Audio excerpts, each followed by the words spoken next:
Aujourd'hui, on va parler de cours d'eau, de peinture et de révolution. Direction la rivière Creuse, plus précisément cette partie que l'on surnomme la vallée des peintres.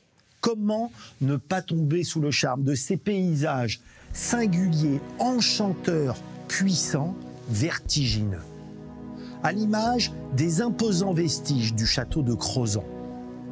Une forteresse médiévale plantée au sommet d'un éperon granitique en surplomb de ravissantes gorges. Et c'est dans ces décors qu'entre 1830 et 1930 s'est écrite l'une des plus belles pages de l'histoire de la peinture française. Des artistes, par centaines, vont venir ici expérimenter de nouvelles façons de peindre, notamment le célébrissime Claude Monet, l'un des pères de l'impressionnisme. Hiver 1889, Monet installe son chevalet à Fresline. Il va y réaliser une série de 8 tableaux, aujourd'hui exposés dans les plus grands musées du monde.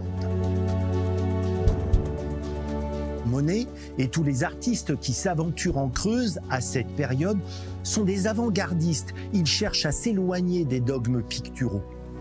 La principale révolution consiste à sortir des ateliers pour venir peindre à ciel ouvert, au milieu des éléments, sur le motif.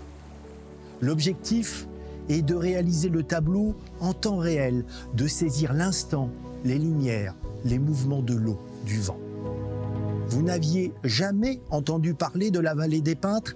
Cela s'explique, car ce sont les recherches d'un historien de l'art amoureux de la région, Christophe Ramex, qui ont permis il y a quelques années seulement de découvrir cette incroyable histoire d'une révolution picturale qui a ses racines dans ces magnifiques paysages creusois.